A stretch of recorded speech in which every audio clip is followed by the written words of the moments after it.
¿Cómo te va, Carlos? ¿Qué tal, Santiago? Bueno, un gusto poder hablar un lunes más con usted. Bueno, ¿Cómo muchas están en este caso? gracias. Sí, y te está escuchando Julio y Miriam, ¿eh? Bueno, Bueno, Carlos, no sé si hay tema libre o algún tema y preparado. lo que pasa es que un poco la realidad se impone, ¿no? Sí. Tuvimos una semana con un conflicto inesperado parcialmente, en el sentido de que inesperado que tomara los ribetes que tomó, pero había un arrastre de una situación conflictiva en los salarios de las fuerzas de Ujú. prefectura y de gendarmería, que finalmente derivó, bueno, en la ocupación del espacio público, en ciertas manifestaciones. Entonces me parece que hacer un pequeño análisis de eso no estaría mal, Sí. siempre confirmando algo que venimos diciendo, tanto yo como ustedes, como en general los que observan la situación del país, que es que tenemos que estar muy preparados para semanas enrarecidas, digamos, ¿no? Es decir, no porque lo amerite la situación objetiva del país, la situación objetiva del país en el sentido de crecimiento, manejo de las variables económicas, la solidez del presupuesto al que vamos a darle media sanción seguramente en la Cámara de Diputados el próximo miércoles, objetivamente no amerita una Ujú. situación enrarecida, pero como esto se cruza con la confrontación que ha tomado como día simbólico el próximo 7 de diciembre con uno de los principales, tal vez el principal factor de poder efectivo, de poder real, de poder hegemónico en la Argentina, que es el grupo Clarín, Mm. cada una de las cosas que pasen van a estar teñidas de esa divisoria de aguas y de esa confrontación. Yo no quiero decir con esto que a los gendarmes los mandó Mañeto, no estoy diciendo eso. Digo que frente a una situación que en un momento normal no debería haber pasado a mayores, adquiere una connotación porque está impregnada de ese clima de agresión, de mentiras, de desmesuras que salen a la luz en los portales de noticias de los medios hegemónicos, con un Sí. nivel de agresividad extraordinario. Tratando de traducirlo sería, no es que se ha mandado desde un medio de comunicación a hacer la protesta, pero determinado medio de comunicación, en función de sus intereses, la trata de inflar lo más posible. Por supuesto, eso, como el secuestro de Alfonso Severo, Mm. es decir, son todas cosas que son indudablemente problemas y los grandes medios, digamos, se montan sobre eso para enrarecer aún más el clima en función de sus intereses, porque si hay algo que todas estas cosas tienen de común, es que todas contribuyen a desgastar la imagen del gobierno. Lo que sí, Casualmente, sí, sí, no, que casualmente hemos ahora terminado una nota con un artista y una antropóloga ecuatorianas, ecuatoriana y ecuatoriano. Y esto lo primero que trajo a la memoria fue el intento, la intentona golpista de Ecuador, que comenzó como una cuestión salarial de la policía que encubría en realidad un golpe de Estado contra Correa. sí, yo no sé qué es lo que habrán dicho estos analistas porque no lo escuché. No, no, Lo ellos que, estaban por otra cosa, digo, porque casualmente. no, lo que pasa es que sí, igual tiene un contexto distinto, es decir, aquello tuvo derivaciones distintas, una amenaza de muerte al presidente, una especie de secuestro del presidente Sí, Correa, sí. ataque armado a su auto particular, a su auto, digamos, a su auto oficial. Bueno, una serie de cosas que la verdad que el conflicto de aquí no llegó a eso. Lo que lo que sí es cierto, digo, no quiero decir con esto que tal vez algunos, si hubieran podido y si se hubieran dado mejores condiciones, lo hubieran hecho. Yo creo que aquí hay que abordar este problema, como todos los demás que se puedan presentar de aquí en adelante, con mucha agudeza, con mucha precisión quirúrgica, digamos, para ver cómo se actúa frente a aquellos trabajadores, que en este caso gendarmes, prefectos, pero que perfectamente podrían ser nuestros vecinos, que podrían ser los papás de los compañeritos de nuestros hijos en la escuela, digamos, ¿no? Y que necesitan salarios dignos, entrenamiento, dignidad, blanqueo, todo lo que corresponde, y que creo que el gobierno lo abordó rápidamente, porque yo no me puedo olvidar ni pasar por alto que el jefe de ministros tenía a la ministra Garré de un lado, al ministro de Economía del otro, y ahí planteó que el decreto había sido muy mal aplicado. Él utilizó la palabra desastroso en la aplicación del decreto, y rápidamente hubo una rectificación, se les garantizó, se tomó una decisión salarial que era garantizar que ningún prefecto ni gendarme cobraría menos este mes de lo que había cobrado, hasta tanto se hiciera un estudio integral de la situación con más racionalidad, y por otro lado se tomó una decisión política que fue relevar a las cúpulas, de tal manera de encontrar nuevos interlocutores más representativos y sin el desgaste que tenían estas anteriores cúpulas. Entonces, una vez encauzado ese conflicto, lo que había que hacer era abandonar inmediatamente el espacio público de protesta, porque... ¿Se solucionó el conflicto? Pero por lo menos encauzarlo institucionalmente, y además se le entrega un petitorio al viceministro de Seguridad. Él establece un plazo para responder, que todavía no ha vencido. Entonces, lo que digo es que un país como el nuestro puede aguantar un conflicto sindical varios días en otro rubro, pero no de una fuerza que tiene armas, porque tenemos una sensibilidad muy especial, una memoria de todo lo que ha representado en la Argentina esto. Tenemos antecedentes, ahí sí hay que estar atentos a los antecedentes en Latinoamérica, Bolivia, Ecuador. El mismo detonante del último golpe que finalmente triunfó, digamos, en Paraguay, tuvo como protagonistas a las fuerzas policiales en una matanza de campesinos en Paraguay. Entonces, desde luego que tenemos que estar atentos a eso y separar entonces cómo abordar la cuestión salarial y cómo abordar la cuestión política. Yo creo que el gobierno lo manejó correctamente. Creo que, afortunadamente reapareció el testigo de la causa de Mariano Ferreira, cosa que también ayudaba en esas horas a enrarecer el clima. Y el tercer punto, que no podemos dejar pasar por alto, y que en esta cuestión de los climas también es muy importante, no solo de los climas, sino en el fondo de las cosas, pero ahora voy a tratar de explicar por qué mencioné lo de los climas, que es la elección en Venezuela.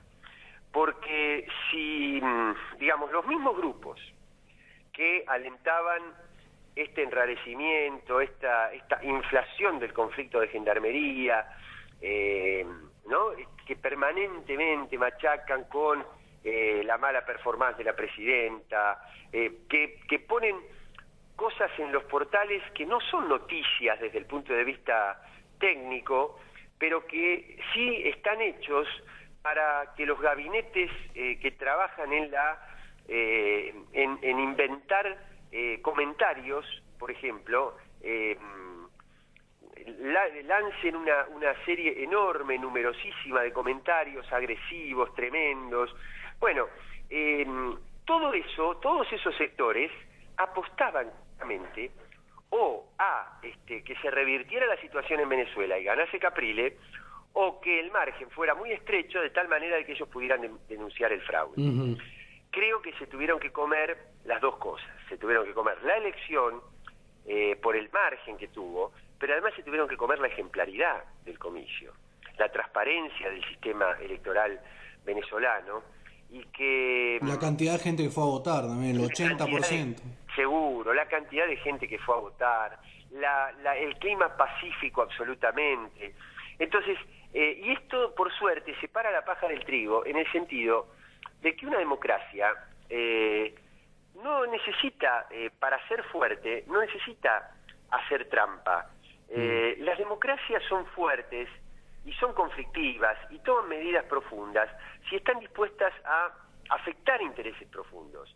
pero se puede afectar intereses muy profundos desde la más absoluta transparencia y ejemplaridad democrática, como pasó ayer en Venezuela. Yo les digo que si ayer pasaba una cosa distinta de la que sucedió en Venezuela, entre el diario El País, los grupos de España, los grupos financieros, los medios opositores en Venezuela y en el resto de América del Sur, y lo que ya conocemos de la Argentina, nos iban a dificultar muchísimo el camino hasta el 7D. Con esto que pasó ayer, yo creo que suceden dos cosas. Una real, que es lo que sucedió con la elección, y otra simbólica, que es, una vez más, haberse demostrado la falsedad de los climas destituyentes y catastróficos y apocalípticos que intentan imprimirle estos sectores a nuestro pueblo. Carlos, Chávez, cuando sale al balcón, ya cuando se sabía que había ganado, nombra al Che Guevara, nombra a Perón y nombra a Cristina Kirchner y a Néstor Kirchner. Bueno, estos grupos, ¿cómo van a reaccionar frente a eso? Bueno, pero no va a haber grandes novedades en ese sentido, ¿eh? No va a haber grandes novedades porque ellos ya vienen, ellos eligieron como eje de campaña pegar a Cristina con el chavismo. ¿No? Sociedad dividida, sociedad conflictuada, no se puede vivir el conflicto permanente, atentados a la libertad de expresión. Sí. Digamos, es un cliché, es una especie de manual. Es una especie de manual. Así que no va a modificar la situación. Lo que sí, de aquí a diciembre o de aquí en adelante, lo que sí va a suceder es que van a estar mucho más debilitados y deslegitimados para plantear ese mensaje, pero que lo van a plantear, lo van a seguir planteando absolutamente. Baste ver, es decir, la nata no va a cambiar de manera de pensar ni de discurso, lo que le va a cambiar es el semblante y la elocuencia, digamos, va a tener mucha menos capacidad de convencer en la medida en que la realidad le siga dando estas bofetadas, ¿no? O a lo mejor cambia, si ya cambió puede volver a cambiar. Sí, pero si cambiara nuevamente y volviera con algún sector del campo popular, yo la verdad que le desconfiaría. No le tienes fe a la nata, Carlos. No quisiera, no quisiera. Él se tomó un camino y a mí de esas cosas no se vuelve. Bueno, realmente sí. Como decíamos también con Jorge Kreisnes, que es otro de los columnistas de este programa, la elección de Venezuela es también, de alguna forma, competencia nuestra, como quedó demostrado, no solo por la mención, sino porque vivimos efectivamente en el mismo territorio que es Sudamérica, que es Latinoamérica, y nos influye.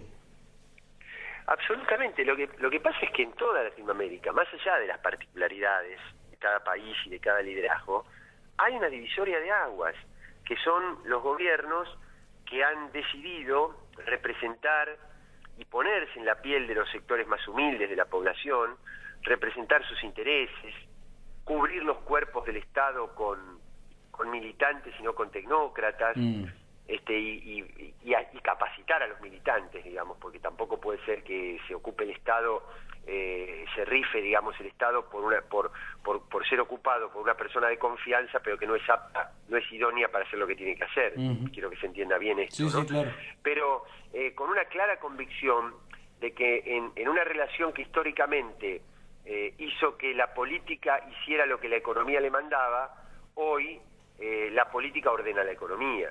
En una relación en la que el Estado terminaba obedeciendo los designios del poder económico, hoy tenemos estados que intentan regular el poder económico. Entonces, esa divisoria de aguas es la que nos hace estar del lado de Chávez y no de Caprile, y nos ha hecho estar del lado de Dilma y no de Serra, y del lado de Lugo y no de Franco, y así sucesivamente, ¿no? Hay un chiste muy muy gracioso y muy inteligente de la revista Barcelona, de un número de hace bastante, que hablaba justamente de esta cuestión, de estos modelos que se han planteado en América Latina, que son modelos que intentan de alguna forma regular el mercado. Nadie puede decir que esto es un socialismo soviético, ni mucho menos, ¿no?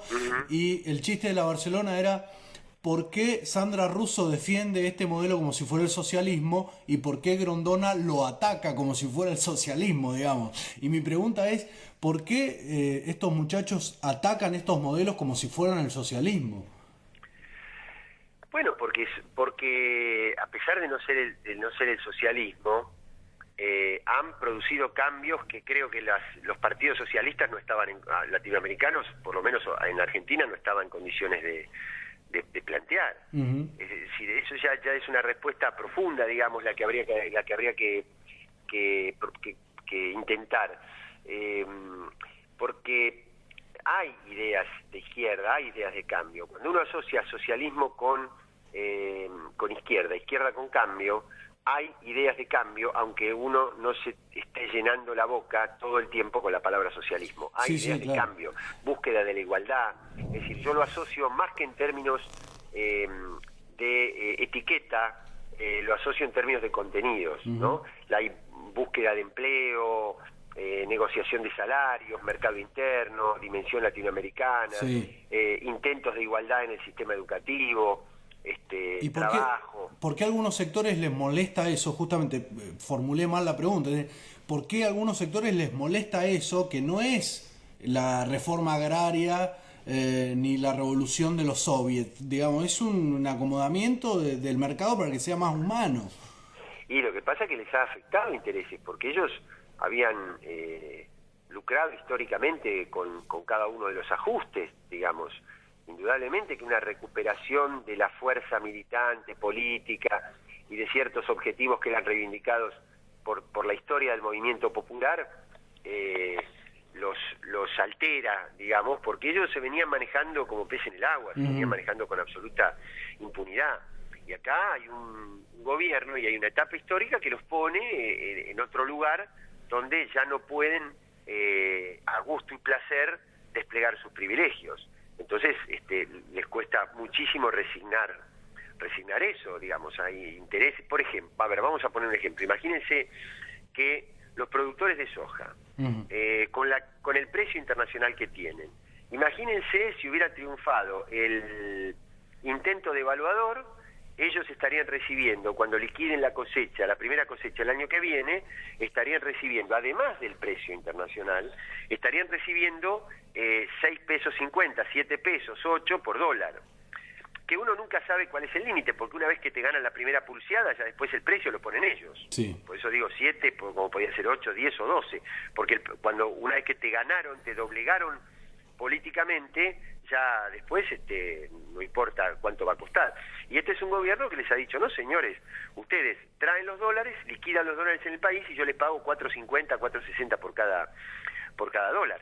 Esa millonada de pesos que el Estado argentino se apropia para la redistribución social, históricamente se la tendrían que haber apropiado ellos, con cualquier otro gobierno. Según el paradigma de ellos, claro.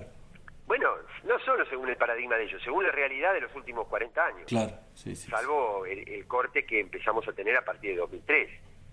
¿No? Entonces, desde luego que chillan como corresponde.